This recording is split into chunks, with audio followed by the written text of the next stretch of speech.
All right, well, we are on tidbits for how to care for ourselves physically, emotionally, spiritually, and psychologically. Today, we're specifically going to look at how to care for yourself spiritually. And I will admit, this is one of my most favorite topics because I find that this is where all roads meet for me. When I am spiritually connected and just on solid ground, it just seems to impact everything else that I do in my life, especially in my relationships with my husband, with my kids, family, friends, colleagues, you name it. Just get a lot of mileage out of this one. So for me, I mean, everybody has different ways to connect. For me, the way I connect to my Lord, God, Jesus, is through time. And I pretty much need to start my day with quiet time in my chair, usually with my cup of coffee. And I usually am in a devotional.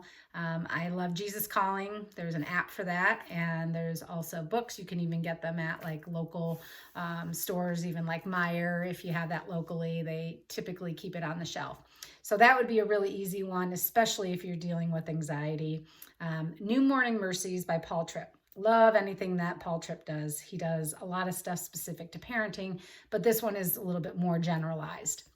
The other thing is the YouVersion Bible app. Love, love, love this. It's a great place to find devotionals specific to parenting, marriage, anxiety, depression, you name it. There are thousands, literally thousands of resources on the YouVersion Bible app. And you can also do the audio portion of it as well, which I find especially helpful.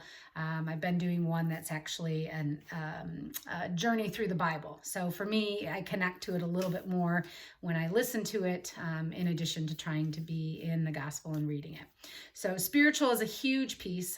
Of course, finding a church that you connect with, having a community, and importantly, having a small group.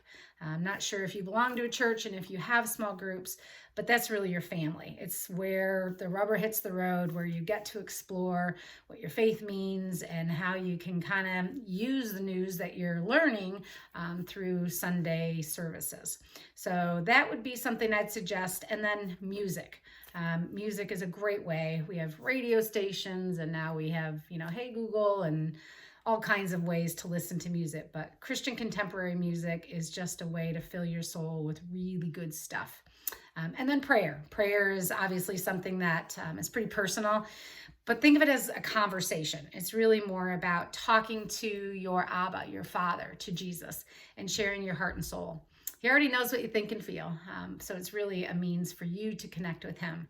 And the other piece is just trying to imagine that Jesus is literally sitting with you at your kitchen table and in your family room, in your conversations. It helps direct us on what matters most. So that's a tidbit on how to care for yourself spiritually. And don't forget to do that little quick check-in on 0 to 25. How am I doing that? And then importantly, setting 1 or 2 SMART goals for how you can make sure you're moving in the right direction. So hopefully that tidbit will help.